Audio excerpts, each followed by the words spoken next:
Amalan yang banyak yang bisa masukkan orang dalam surga. Namun ada amalan-amalan pilihan yang memudahkan seorang masuk dalam surga. Contohnya adalah berbakti kepada kedua orang tua. Kalau orang tua kita masih hidup, maka itu adalah jalan termudah untuk masuk surga. Rasulullah sallallahu alaihi wasallam tatkala didatangi oleh seorang sahabat kemudian berkata, "Ya Rasulullah, saya ingin berjihad, ingin berperang." Kata Rasulullah sallallahu alaihi wasallam, "Ahayyun walidak?" Apakah dua orang tuamu masih hidup? Bapak ibu masih hidup? Kata dia, "Masih ya Rasulullah."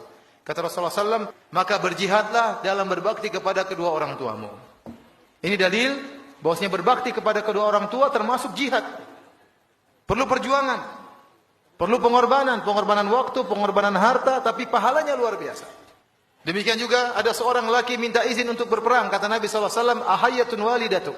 Apakah ibu masih hidup? Kata dia, "Masih hidup ya Rasulullah." Kata Rasulullah sallallahu alaihi wasallam, "Lazimilah kaki ibumu, di situ surgamu." Di situ surgamu. Jadi kalau kita punya orang tua, dua orang masih hidup, itu dua pintu surga. Layani mereka, berkhidmat kepada mereka berdua, insya Allah kita mudah masuk surga, sangat mudah. Makanya Muhammad Ibnul Munkadir pernah berkata, kata dia, "Saya semalaman mijit kaki ibuku. Sementara saudaraku sholat malam. Tapi kalau suruh tukeran pahala saya enggak mau." Kenapa? Karena mijit kaki ibu itu pahalanya besar. Ini secara umum, baik bapak-bapak maupun ibu-ibu. Terkhususan kepada ibu-ibu, cara mudah untuk masuk surga, taat kepada suami. Suatu hari Rasulullah SAW bertemu dengan seorang wanita. Rasulullah SAW bertanya kepada wanita tersebut, "Bagaimana posisimu di hati suamimu? Sungguhnya suamimu itu adalah surgamu atau nerakamu?"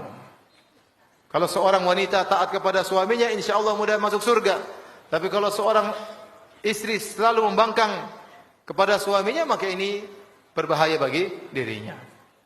Kemudian di antara pahala yang sangat besar, salat 5 waktu.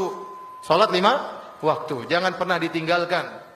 Seorang salat 5 waktu adalah modalnya, modal terakhirnya. Kalau sampai ditinggalkan sekali, dia akan mudah meninggalkan yang lain.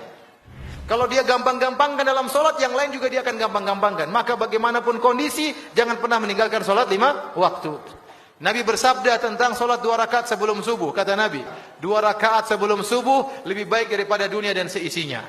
Kalau kita salat sebelum subuh 2 rakaat, salat qobliyah 2 rakaat, paling kita kerjakan 3 menit, paling banter 4 menit. Ternyata pahalanya lebih baik daripada dunia dan seisinya. Itu baru salat 2 rakaat sunnah. Bagaimana lagi dengan salat subuhnya? Padahal kita tahu para ulama sepakat salat fardu lebih afdal daripada salat sunnah. Nah, kalau salat sunnah pahalanya seperti ini, bagaimana lagi salat fardunya? Ya, ini diantara ibadah-ibadah yang sangat jangan sampai kita tinggalkan agar kita mudah untuk masuk surga. Banyak amalan-amalan. Insya Allah seluruh amalan kalau kita kerjakan dengan ikhlas memudahkan kita masuk surga. Namun ini diantara hal yang saya harap agar diperhatikan. Salat. Kata Nabi SAW, tatkala ada seorang datang kepada Nabi, "Ya Rasulullah, aku ingin bisa menemani engkau di surga." Kata Nabi, "Awa ghairu dzalik?" Apakah tidak ada permintaan yang lain?